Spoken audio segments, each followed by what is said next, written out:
Merhaba güzel arkadaşlarım. Şimdi sizinle güzel bir yengeç yapacağız. Bu yüzden sizin için bir kırmızı kağıt hazırladım. Burada şemalarımızı yine okumaya başlarsak yine bir kare istiyor bizden ve tam ortadan bu sefer katlama işlemini yapacağız ve ondan sonra başlıyoruz adımlara. Hadi başlayalım. Yine bir kare yapalım. Karemizi nasıl yapıyoruz? Şöyle bir köşemizi alıp şu köşeyi sivri yapıyoruz. Köşeyi sivri yaparak bakın kısa köşeyi alt köşeye koydum.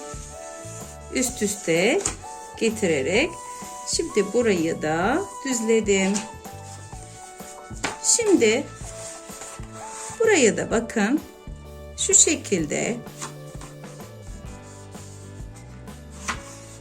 alt taraftaki çizgimi denk getirerek buradaki çizgiye de düz getirerek tam bir dik açı oluşturdum. 90 derecem var ve tırnağımın ucuyla güzelce bastırınca köşeye şimdi yırtarak kesme işlemini gerçekleştiriyorum.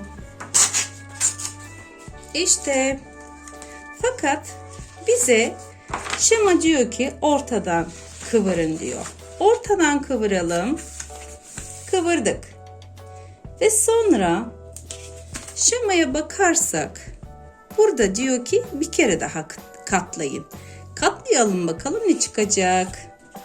Bu sefer diyor ki bakın burası açık. Bu sefer de böyle katlamamızı istiyor şemamız. Katladık. Ve şimdi bu katladığım bakın şuradaki sayfa gibi görünen kısım üst tarafa gelecek şekilde ben bırakmak istiyorum. Hatta şu açılan kısmı da böyle gelsin. Açılmayan kısım burada. Yani şu 3. şemadayız. Diyor ki bize bu açılan şema. Kağıdınızı şöyle diyor cep gibi yapın. Yani şöyle bu şekilde cep gibi yapın diyor. Şu orta çizgim kağıdın ortasındaki çizgi alt kağıdımın köşesine gelsin. Cebimi oluşturdum. Sonra diyor ki bize şurada bir dolambaç şekli var. Bakın dolambaç. Diyor ki kağıdınızı ters çevirin. Çevirelim. Bu sefer o zaman şu uzun kısım bu tarafta kalacak. Ve bakın uzun kısım bu tarafta kaldığı için şimdi burada oluşan yeri yukarı doğru kaldırmamızı istiyor. Yani bu aynı köşeyi büyük ihtimal burada da oluşturmamızı istiyor. Yani biz şöyle oluşturmuştuk. Bir daha bakalım. Biz ne yapmıştık burada? Böyleyken böyle getirdik. O zaman biz de şurada orta çizgimiz yok ama. Biz de ne yapacağız? Bunun ortasını bulacağız. Yani ben kağıdımı bu şekilde getirip bakın şu orta kısmı bu diğer orta kısmına denk getirerek bu sefer şu üçgenleri bastırdım. Az bir kayma var. Onu da düzeltelim elimizle. Kaymamızı da düzelttik. Ve bakın şimdi buradaki köşe. Şuradaki şekle geldik. Yani şeklimiz şu oldu. Bakın şimdi buradan açtığım zaman da aynı şekilde. Buradan açtığım zaman da aynı şekilde. Biz şimdi bu kısmına bakacağız. Burada bize diyor ki şekli aşağıya doğru kıvırın diyor. Aşağıya doğru kıvırmamızı istediği şey. Burada bakıyorum. Azıcık bir çizgi var. O çizgiden kıvırmamız isteniyor. Bu da nedir? Orta çizgimiz var bizim. Şu orta çizgiden şöyle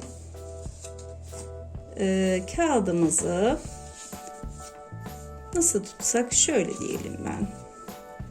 Bu şekilde kağıdımı getirdim. Gelin diğerini de bu şekilde kıvıralım. Tam bir simetrik açı oluşsun. Tekrar bunları açalım ve sonra arkadaşlar şimdi şeklimize bakıyoruz. Bir üçgenimiz var burada. Üçgenimiz 7. Şemaya bakaraktan diyor ki bize 7. şema. En üstteki parçayı bize bakan kısmı alıp ilk bacak gibi görünen yerler bunları içe doğru katlayın diyor. 7'ye bakarak biz de ne yapıyoruz? Şuradaki tam orta çizgimiz şu. Orta çizgiden azıcık uzakta olan şurası yani. Şu çizgiyi alıp böyle katladım. Diğerini de alıp şuradan katladım. Bakın bacak kısmını oluşturdum. 7. bitti. Şimdi 8'e bakıyoruz. 8 de bize diyor ki şu üst kısmındaki düz çizgiyi azıcık bana katlayın diyor. Hadi katlayalım. Şöyle bize doğru azıcık şu çizgiyi katlamamızı istiyor. Katladık biz de bize doğru. Sonra bakıyorum şu işaret demek kağıdınızı çevirin. Biz de kağıdımızı katladık. Şimdi tamamen çeviriyoruz kağıdımızı. Şimdi 10. şemaya bakıyoruz. 10. şemada bize diyor ki şu üst kısımdakilerini azıcık diyor şu ortadan şurayı kıvırın diyor. Bakıyoruz. Hemen oraya gelelim. Kıvırma işlemi de yani buradan itibaren şöyle azıcık dediği şu kıvırıyoruz. Aynısını da diğer tarafa uyguluyoruz. Bakın şimdi aynısını da bu taraftan şöyle kıvırarak bu işlemi gerçekleştirmiş olduk. Ve burada şu anda 11. şemaya geldik. Ve 11. şemada diyor ki minicik bir yer var altta. Onu da kıvırın diyor. İşte şu minicik yeri de kıvırdık. Ve son şemada tamamen çevirin diyor. Ve tamamen çevirdik. Şurası çıkmış. Tamamen de çevirerek bakın bir yengecimiz oldu.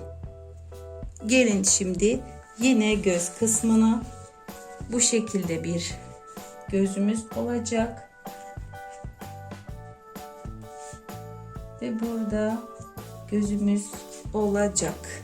İşte bu kadar. Çok da başarılı bir yengecimiz oldu bence. Alt kısmı bu şekilde, üst kısmı da bu şekilde. Bence siz de çok başarılıydınız bu örnekte. Ve benden bu kadar. Bu da çok kolay bir yengeç modeliydi. Kendinize çok iyi bakın. Eğer videomu da beğendiyseniz beğenme butonuna basmayı unutmayın. Yorumlarınızı da bekliyorum.